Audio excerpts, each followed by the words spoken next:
नमस्ते छात्राओं, learn Hindi with वर्षा इस मेरे YouTube चैनल पर आपका फिर से एक बार स्वागत है। तो छात्रों, आज हम अव्यय पढ़ेंगे। तो सबसे पहले देखेंगे हम अव्यय का क्या अर्थ है या अव्यय किसे कहते हैं। जिन शब्दों पर लिंग, वचन, कारक शब्दों का कोई प्रभाव नहीं पड़ता उन्हें अविकारी शब्द कहते हैं। अविकारी शब्द ही अव्यय कहलाते हैं। तो यहाँ परिभाषा में ही बताया है कि ऐसे शब्द जिन पर ना तो लिंग का प्रभाव या वचन का या फिर कारक का या फिर काल का आदि का कोई भी प्रभाव नहीं पड़ता और वे शब्द अविकारी शब्द होते हैं। अविकार का अर्थ होता है अपरिवर्तित, विकार का अर्थ होता है परिवर्तित होना, और वही शब्द अव्यय कहलाते हैं। तो जैसे कि उदाहरण देखेंगे हम। पहला उदाहरण है लड़का प्रतिदिन चलता है। दूसरा उदाहरण है लड़की प्रतिदिन चलती है। तीसरा उदाहरण है लड़के प्रतिदिन चलेंगे। अगर ये हम तीनों उदाहरण देखेंगे तो तीनों उदाहरण में यहाँ जो लिंग है लड़का लड़की हुआ है, यहाँ क्रिया है चलता है, ये वर्तमान काल, चली थी ये भूतकाल, जैसे यहाँ वचन में परिवर्तन हुआ है लड़के हुए हैं, लेकिन यहाँ चलेंगे ये भविष्य काल हुआ है। तो ऐसे, लेकिन अगर हम तीनों वाक्य में देखेंगे तो एक ही शब्द में परिवर्तन नहीं आया। ये विकारी शब्द है। विकारी मतलब जिसमें परिवर्तन होता है, ये विकारी है, चाहे वो लिंग, वचन, कारक, काल हो। लेकिन एक ऐसा शब्द है तीनों वाक्यों में जो परिवर्तित नहीं हुआ, वो है प्रतिदिन। तो ऐसे अविकारी शब्द को ही अव्यय कहा जाता है। तो देखेंगे अव्यय के कितने प्रकार हैं। अव्यय के 5 भेद हैं, मतलब 5 प्रकार हैं। सबसे पहला प्रकार है क्रिया विशेषण अव्यय। दूसरा प्रकार है संबंध बोधक अव्यय। तीसरा प्रकार है समुच्चय बोधक अव्यय। चौथा प्रकार है विस्मयादि बोधक अव्यय और 5वां और अंतिम प्रकार है निपात अव्यय। तो इसी प्रकार अव्यय के 5 प्रकार है। तो सबसे पहला जो प्रकार है क्रिया विशेषण अव्यय। क्रिया विशेषण अव्यय किसे कहते हैं ये देखेंगे हम। क्रिया की विशेषता बताने वाले शब्द क्रिया विशेषण अव्यय होते हैं। क्रिया की विशेषता मतलब क्रिया कैसे हो रही है, क्रिया कहाँ हो रही है, क्रिया कब हो रही है, क्रिया किस मात्रा में हो रही है। जैसे उसके 4 उप प्रकार है। सबसे पहला जो प्रकार है वो है रीतिवाचक विशेषण। क्रिया विशेषण के 4 उप प्रकार है रीतिवाचक। रीतिवाचक में हम सबसे पहले देखेंगे उदाहरण, आदित्य धीरे धीरे चला। आदित्य कैसे चला? धीरे धीरे। धीरे धीरे क्या है? उसकी चलने की रीति है, इसीलिए वो रीतिवाचक क्रिया विशेषण है। यहाँ दूसरे वाक्य में देखेंगे हम, राम ध्यान पूर्वक सुनता है। यहाँ अगर हम देखते हैं तो राम कैसा सुनता है? ध्यान पूर्वक। यहाँ कौन सा शब्द रीतिवाचक क्रिया विशेषण है? ध्यान पूर्वक। तीसरा उदाहरण देखेंगे हम, कविता एकाएक रो पड़ी। तो तीसरे उदाहरण में कविता कैसे रो पड़ी? एकाएक, इसीलिए उसकी रीति कैसी है? ये यहाँ कौन सा शब्द रीतिवाचक क्रिया विशेषण है?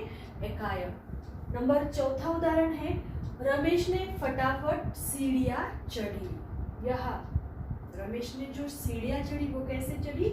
फटाफट चढ़ी, इसीलिए जो फटाफट है ये शब्द रीतिवाचक क्रिया विशेषण है। तो रीतिवाचक क्रिया विशेषण ध्यान में रखने के लिए एक बात हमें ध्यान में रखनी पड़ेगी कि क्रिया कैसे हो रही है। जब कैसे हो रही है ये हमें जब पता चलता है तो वो होता है रीतिवाचक क्रिया विशेषण। तो क्रिया विशेषण अव्यय का दूसरा उप प्रकार है कालवाचक क्रिया विशेषण। तो कालवाचक में हमें समय का बोध होता है, समय का पता चलता है। उदाहरण देखेंगे हम, कल हमारे घर अतिथि आए थे। यह वाक्य में समय कौन सा शब्द दर्शा रहा है? कल। कब आए थे मेहमान? कल। तो कल जो ये शब्द है वो कालवाचक क्रिया विशेषण अव्यय है। दूसरा उदाहरण देखेंगे हम, आज हम गांव जाएंगे। दूसरे उदाहरण में कौन सा शब्द काल दर्शा रहा है, समय दर्शा रहा है? आज। तो आज ये शब्द कालवाचक क्रिया विशेषण है। तीसरे उदाहरण में माँ दिन भर काम करती है। तो तीसरे उदाहरण में कालवाचक क्रिया विशेषण शब्द कौन सा दर्शा रहा है? दिन भर। तो इसी प्रकार इन तीनों वाक्य में कल, आज, दिन भर ये कालवाचक क्रिया विशेषण है। कालवाचक क्रिया विशेषण की विशेषता होती है वो समय को दर्शाते हैं कि क्रिया कब हो रही है।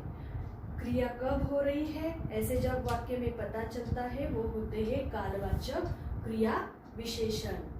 ओके, हम तीसरा उपप्रकार पढ़ेंगे।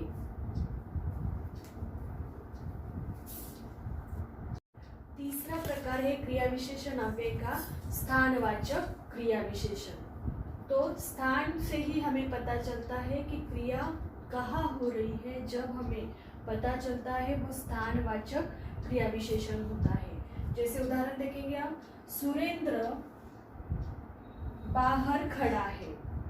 सुरेंद्र कहाँ खड़ा है? बाहर। तो इस वाक्य में बाहर ये शब्द स्थानवाचक क्रिया विशेषण अव्यय है। दूसरा उदाहरण देखेंगे, इधर हमारी पाठशाला है। तो इस वाक्य में इधर ये जो शब्द है वो स्थानवाचक क्रिया विशेषण अव्यय है। तीसरे वाक्य में देखेंगे, सामान अंदर रखो। कहाँ रखना है सामान? अंदर। कहाँ? जो प्रश्न आता है तो वो होता है स्थानवाचक क्रिया विशेषण। तो ये इस प्रकार स्थानवाचक क्रिया विशेषण हमने पढ़ा है। आगे देखेंगे हम क्रिया विशेषण का चौथा प्रकार है परिमाणवाचक क्रिया विशेषण। परिमाणवाचक से ही हमें पता चलता है इस शब्द का अर्थ क्या है। परिमाणवाचक मतलब जो क्वांटिटी होती है, जो मात्रा होती है, वो है इसका अर्थ। मतलब कितना, कितना जब आता है तो वो होता है परिमाणवाचक। तो उदाहरण देखेंगे, टीवी कम देखा करो। यहाँ मात्रा मतलब कितनी बताई है? कम। तो कम ये शब्द परिमाणवाचक क्रिया विशेषण है। दूसरा उदाहरण है, अधिक बोलने से काम बिगड़ जाता है। यह क्या है? अधिक। अधिक ये शब्द परिमाणवाचक क्रिया विशेषण है। तीसरा उदाहरण, ठंड में ज्यादा घूमने से स्वास्थ्य बिगड़ सकता है। यह कौन सा शब्द है? ज्यादा। तो ज्यादा ये शब्द परिमाणवाचक क्रिया विशेषण है। क्रिया विशेषण अव्यय के बाद दूसरा प्रकार आता है संबंध बोधक अव्यय का। तो संबंध बोधक अव्यय की परिभाषा देखेंगे हम। वे शब्द जो वाक्य में आए संज्ञा अथवा सर्वनाम का संबंध अन्य शब्दों के साथ जोड़ते हैं, वे संबंध बोधक अव्यय कहलाते हैं। तो क्या बताया है? संज्ञा या सर्वनाम का संबंध अन्य शब्दों के साथ जब जोड़ा जाता है तो वो होता है संबंध बोधक अव्यय। जैसे उदाहरण देखेंगे हम, घर के बाहर बच्चे खेल रहे हैं। यहाँ संज्ञा घर है, दूसरे शब्द से कौन से शब्द ने जोड़ा है? के बाहर। के बाहर ये संबंध बोधक अव्यय है। दूसरा उदाहरण है, अलमारी के अंदर कीमती सामान है। यहाँ कौन सा शब्द है? के अंदर। जैसे अलमारी ये संज्ञा है। कुर्सी के नीचे चप्पल है। यह कौन सा है संबंध बोधक अव्यय? के नीचे। कभी भी याद रखना है के और की के बाद जो भी शब्द आता है वो संबंध बोधक अव्यय होता है। तो तीसरा प्रकार है समुच्चय बोधक अव्यय। वे शब्द जो दो वाक्यांशों या दो वाक्यों को जोड़ते हैं वो समुच्चय बोधक अव्यय कहलाते हैं। यह क्या बताया है कि ऐसे शब्द जो दो वाक्यांशों या दो वाक्यों को जोड़ने का कार्य करते हैं उन अव्यय शब्दों को समुच्चय बोधक अव्यय कहा जाता है।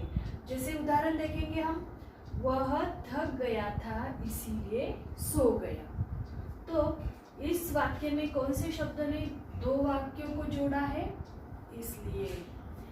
दूसरे वाक्य में देखेंगे, रविंद्र बुद्धिमान है परंतु आलसी है। इस वाक्य में कौन सा शब्द है कि वो बुद्धिमान है परंतु कैसा है? आलसी है। यहाँ कौन से शब्द ने दो वाक्यों को जोड़ा है? जोड़ने का कार्य किया है परंतु। कल मैं विद्यालय नहीं गया क्योंकि बारिश हो रही थी। यहाँ है क्योंकि। यदि समय पर आ जाते तो काम हो जाता। यहाँ कौन सा शब्द समुच्चय बोधक अव्यय है? तो ये जो 4 उदाहरण हमने देखे हैं, तो 4 उदाहरणों में कौन कौन से शब्द समुच्चय बोधक अव्यय है? इसलिए, परंतु, क्योंकि, तो 2 वाक्यों को जोड़ने का कार्य जो शब्द करते हैं उन्हें समुच्चय बोधक अव्यय कहा जाता है। उसमें बहुत सारे शब्द आते हैं, ताकि, किंतु, परंतु, इसीलिए, और जो कि, ऐसे बहुत सारे शब्दों का समावेश होता है समुच्चय बोधक अव्यय में। आगे का प्रकार विस्मयादि बोधक अव्यय, ये अव्यय का चौथा प्रकार है। जो अविकारी शब्द आश्चर्य, घृणा, खुशी, शोक, कष्ट, चेतावनी आदि भाव को व्यक्त करते हैं वे विस्मयादि बोधक अव्यय होते हैं। तो यहाँ क्या बताया है कि ऐसे शब्द जो आश्चर्य या फिर घृणा मतलब तिरस्कार हो, या खुशी हो, या फिर दुख, शोक का अर्थ होता है दुख, या फिर कष्ट, या फिर चेतावनी मतलब खबरदार, आगे मत बढ़ो, ऐसे शब्द। तो आदि भावों को जो शब्द व्यक्त करते हैं वो होते हैं विस्मयादि बोधक अव्यय। इसकी एक पहचान होती है कि उस शब्द के आगे एक्सक्लेमेटरी मार्क्स होता है, विस्मयादि बोधक चिन्ह होता है। तो यहाँ देखेंगे हम, उफ, इतनी गर्मी में तुम काम करोगे। यहाँ कौन सा शब्द है?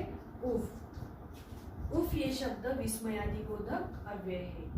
आगे, बाप रे बाप, इतनी अंधेरी गुफा, यहाँ है बाप रे बाप, ये विस्मयादि बोधक अव्यय है। तीसरा वाक्य है, वाह कितना सुंदर बगीचा है यह। तो तीसरे वाक्य में वाह, ये जो शब्द है वो विस्मयादि बोधक अव्यय है। आगे का 5वां और अंतिम प्रकार है अव्यय का निपात अव्यय। वे अव्यय शब्द जिनका प्रयोग वाक्य में बल पैदा करने के लिए किया जाता है वे निपात अव्यय होते हैं। बल मतलब जैसे कि हम देखेंगे, सोनल आज ही आएगी। इस वाक्य में सोनल आ जाएगी अगर हम ऐसे कहेंगे वाक्य पूरा होगा, लेकिन बल देने के लिए क्या है? आज ही, तुम अपना काम आज ही करो, आज करो ऐसा कहा फिर भी एक ही अर्थ होता है, लेकिन आज ही कहा तो उस वाक्य में बल निर्माण होता है। जैसे यहाँ तुम भी काम करोगे, अगर हम ऐसे कहेंगे तुम काम करोगे फिर भी वाक्य पूर्ण होगा, लेकिन यहाँ बल देने के लिए कौन से शब्द का प्रयोग किया है? भी। तो भी ये शब्द निपात अव्यय है। तीसरा वाक्य है, कल तक उत्तर मिल जाना चाहिए। अगर हम कहेंगे कल उत्तर मिल जाना चाहिए तो ये भी बराबर है, लेकिन बल देने के लिए, बल निर्माण के लिए, करने के लिए कौन से शब्द का प्रयोग किया है? तक। तो ये तीनों वाक्य में ही, भी, तक, ऐसे जो शब्द है वो निपात अव्यय है। इसी प्रकार हमने अव्यय के 5 प्रकार पढ़े हैं, क्रिया विशेषण अव्यय, संबंध बोधक अव्यय, समुच्चय बोधक अव्यय, चौथा प्रकार विस्मयादि बोधक अव्यय, और 5वां और अंतिम प्रकार है निपात अव्यय। इसी प्रकार से हमने अव्यय के 5 प्रकार पढ़े हैं, तो इसी प्रकार आपको अव्यय समझ में आए होंगे। तो धन्यवाद।